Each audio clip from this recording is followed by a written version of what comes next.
और की पीठ टोंट का बाजे तो काम जिसका होता है वो वही कर पाता है। एक बात याद आ रही है, कुछ गुंडन को पूरो गिरोह पकड़ गो। एक बार पुलिस वाले ने पकड़ के 5-6 गुंडा रहे, उनको सरदार और रहे संग में, पकड़ के बंद कर दिए और इतना मारो काउ की चांद फूटी, काउ के हाथ टूटे, काउ के पैर टूटे, काउ को मुंह फूटो, जेल में बंद कर दे।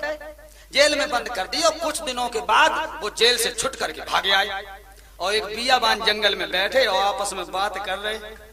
कहने लगे भैया जे कौन ही फोद दई मेरी, कोई करो मेरे सिर फोद दो, कहने लगे यार मेरी पीठ तोड़ दई। देखिए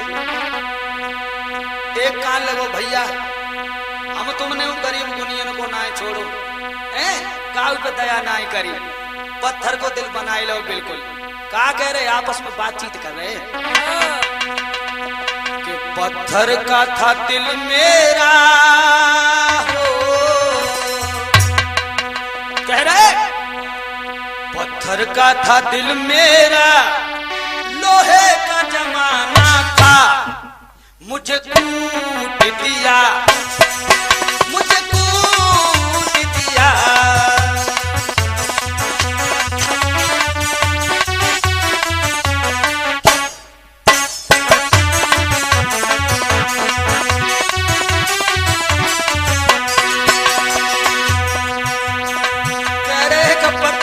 दिल मेरा और जमाना और लोहे का निकला।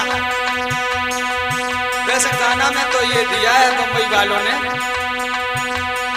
कि शीशे का था दिल मेरा और पत्थर का जमाना था, लेकिन वो कह रहे हैं पत्थर का था दिल मेरा, लोहे का जमाना था, मुझे कूट दिया, मुझे कूट दिया।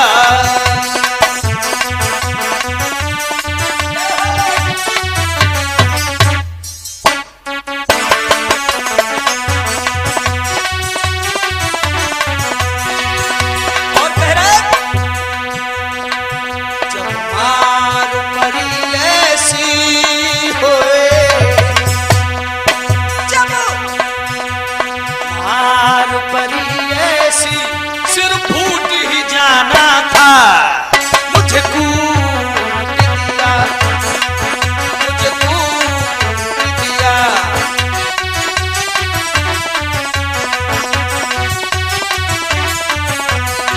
और कह रहे हैं मैंने 3 गरीबों को दिन रात सताया था,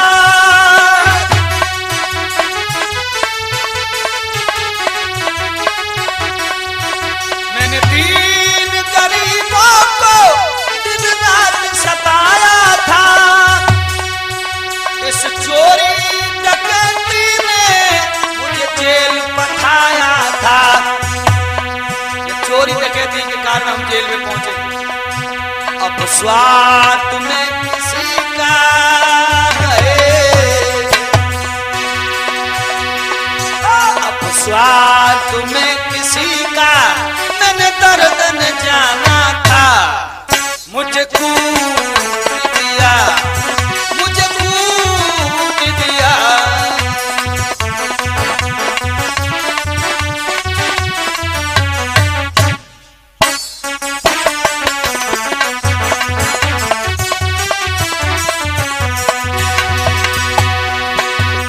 अब याद आ रही है उन पुलिस के डंडों ने मेरा होश भुला डाला।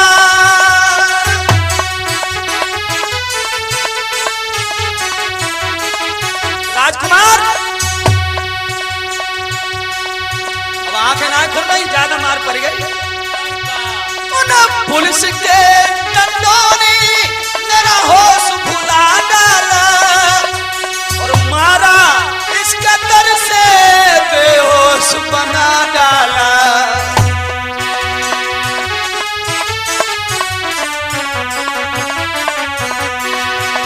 और मारा इस कदर से बेहोश बना डाला।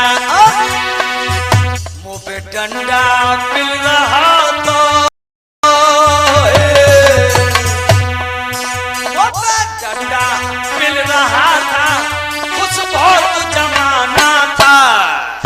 मुझे कूट दिया, मुझे कूट दिया।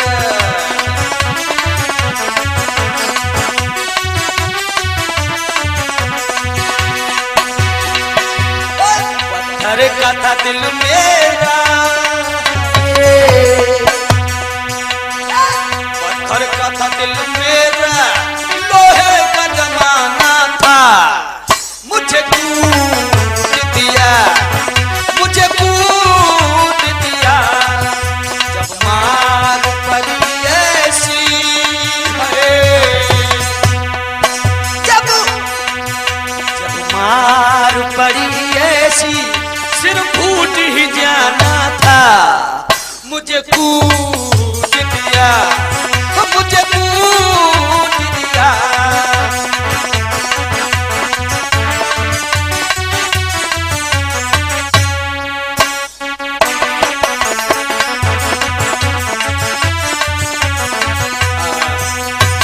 याद रखना भाइयों, ये सब आपस में बैठे मीटिंग कर रहे हैं। एक कान लो भैया, अब क्या करोगे जब जिंदगी नहीं कटन देगी पुलिस, अब तो बार बार पकड़ के अंदर करेगी। सरदार कहने लगा अकल मेरी नजर में है। योगेश चांद मुड़ाए लो सब लोग, और पीले कपड़ा पहन लो, तिलक लगाए लो, शास्त्री बन जाओ। कथा कहां लगा, शास्त्री लोगों की बड़ी मौज डरी रहते।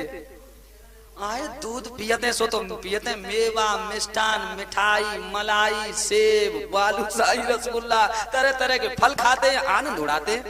शास्त्री बन जाओ, लेकिन जो जानिए ना रे शास्त्री बनवे के बड़ी मेहनत करनी पड़ेगी। नहीं बन जा शास्त्री, बन जाओ।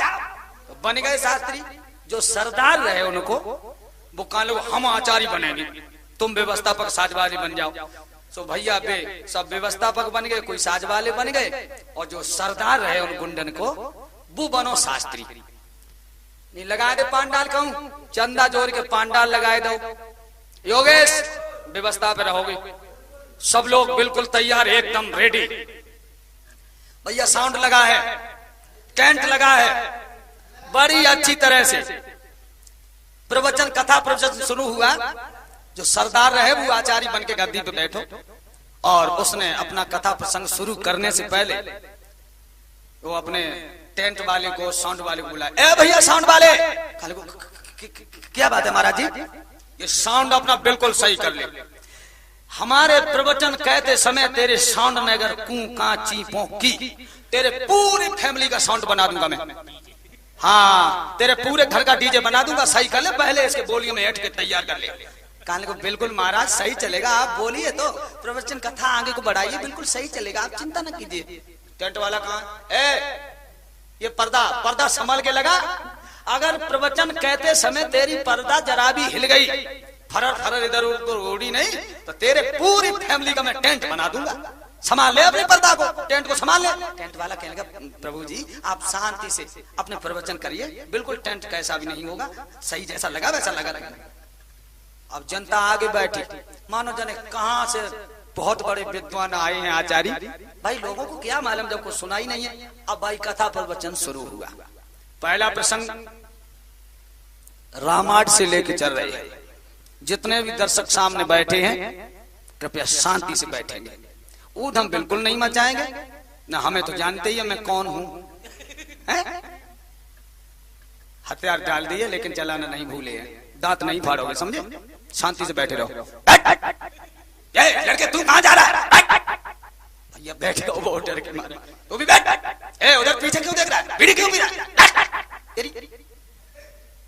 सब जनता को कंट्रोल किया शास्त्री जी ने। अब अपना कथा प्रसंग शुरू किया।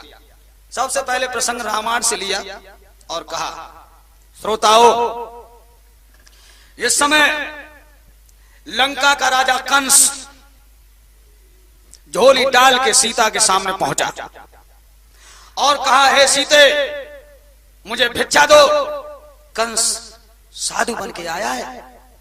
तब तक दर्शक सामने बैठे लोग ये तो जानते हैं ये रामायण की बात है या ये महाभारत की। एक खड़ो हो बाबा रुको ही नहीं, वो खड़ो हो। अरे भैया पंडित जी आचार्य जी, ये प्रश्न आप जो बोल रहे हैं वो कंस नहीं था, वो रावण था जिसने सीता चुराई थी। रामायण हमें कंठस्थ याद है, तुम कहाँ बोल रहे हो, गलत सलत बोल रहे हो। कौन बोला तू मेरा कैरेक्टर नहीं जानता? योगेश पप्पू मार, पकड़ो से। पकड़ के गद्दी के पीछे ना ले गए, सब मोहर तोड़ दो और लाए का गीला बैठा दो। अब जैसे पंडित जी के तैसे सुनिए, ठीक, बीच मत बोलिए। मैं बिल्कुल नहीं बोलूंगा, मुझे क्या मतलब है। बैठ गया तो कहेंगे तुझे मतलब ही क्या है? अरे कई बार रावण सीता का हरण कर रहा है, एक बार कंस भी कर लेगा तो कौन सी परेशानी पड़ती है तुझे यार, क्या लेना देना है। बैठ चुप। ये कम वक्त ने मूड खराब कर दिया, इस प्रसंग को हम छोड़ रहे हैं। अब आगे वाला प्रसंग हम महाभारत से ले रहे हैं। शास्त्री जी ने अपना प्रसंग आगे बढ़ाया महाभारत से। तो दोस्तों, इस समय भरी सभा में कुंभकर्ण चीर द्रौपदी का खींच रहा है। जिस कुंभकर्ण की भुजा में 10 हाथियों का बल है, तब तक एक दर्शक दूसरा खड़ा हो गया, उसमें रुका ही नहीं गया, वो खड़ा हो गया। नहीं, अरे भैया शास्त्री जी, पंडित जी, वो जो चीर खींच रहा था वो कुंभकर्ण नहीं था, वो दुशासन था। ये राम महाभारत मैंने पढ़ा है, हम मुझे याद है, तुम गलत बोले। कौन बोला? कहाँ गए लड़का? ये सब व्यवस्था पकड़ो सर। पकड़ के बाहु पीछे ले गए।